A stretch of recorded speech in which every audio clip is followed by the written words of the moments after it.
Welcome to the Gus Alba Perspective, a videocast that elevates the concept of gratitude and abundance over the concept of scarcity and fear.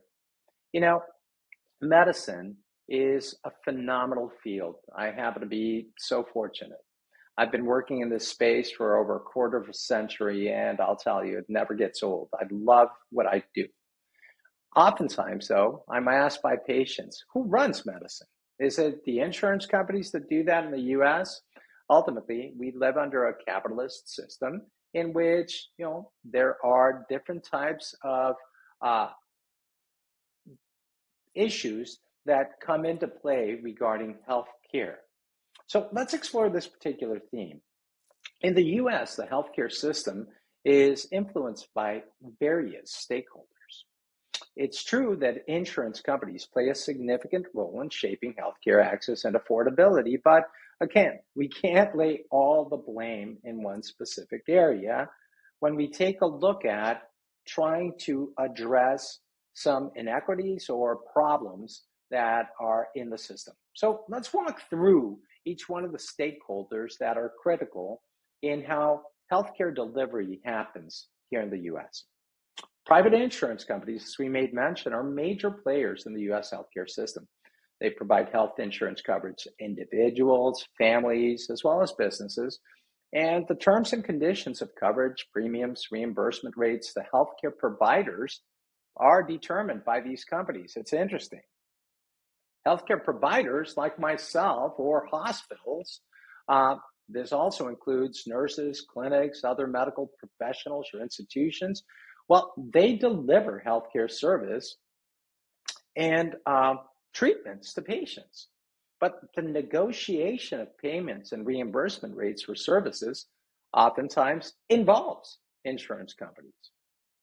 Now, pharmaceutical companies are oftentimes deemed evil because they manufacture drugs and medical devices. On the flip side, they are helping with, again, making sure that continued discovery through appropriate types of influxes of funds are happening. They play a critical role in drug pricing, research, and development of new treatments, and they have a significant influence on healthcare policies as well as regulations.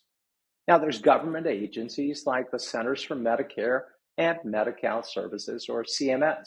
There's also the Food and Drug Administration, or FDA, and there's the Department of Health and Human Services, or HHS. All of these play a substantial role in regulating healthcare. They help in implementing policies, and they help in managing public healthcare programs. Now, I happen to be a small business owner. And so employers and businesses are part of the stakeholders. Many Americans receive health insurance through their employers or businesses. Employers negotiate with insurance companies to provide healthcare coverage to their employees. And the terms of coverage and costs are oftentimes influenced by these negotiations. We can't lose sight of individuals and patients. Individuals as patients are a significant part of the healthcare system. They ultimately make healthcare decisions. They choose insurance plans. They use medical services based on their needs or their preferences and their financial capacities. By the way, there's also advocacy groups and nonprofits. These work to influence healthcare policies. They also advocate for patient rights, healthcare access, as well as affordability, and they'll lobby for changes in the healthcare system to address specific issues. Lastly, there's healthcare professional associations like the American Medical Association, the American Nurses Association, part of my own guild, the American Psychiatric Association. They also have an influence on healthcare policies, regulations, and practices. So the important thing here is that the perception sometimes comes about that insurance companies are evil and they're the only ones that have a significant influence on the healthcare system. But this is tied into the fact that health insurance oftentimes determines what healthcare services are accessible, also the cost of those services, and the providers that one can see. However, the healthcare system in the US is a very complex web. It involves multiple stakeholders. I addressed the majority of them. There could be other things that I may have omitted, but each contributes to the overall function of the system. Now, it's useful that we continue with efforts to reform the system and improve accessibility and affordability and quality of healthcare for all Americans.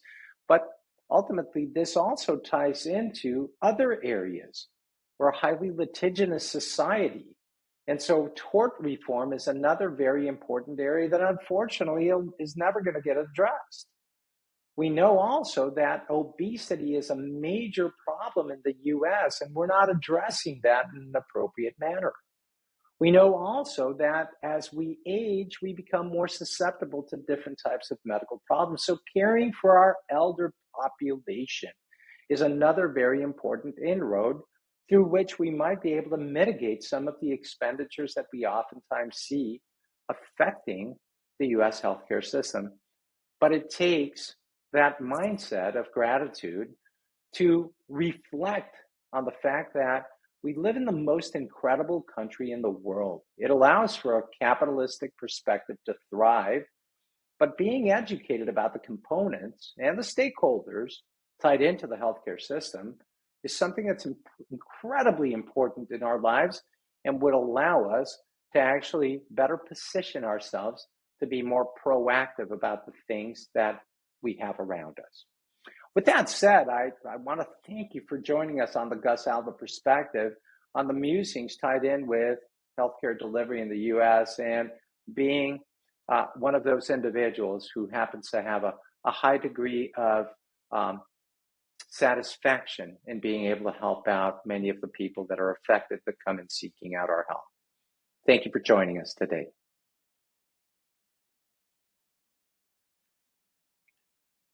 7 minutes.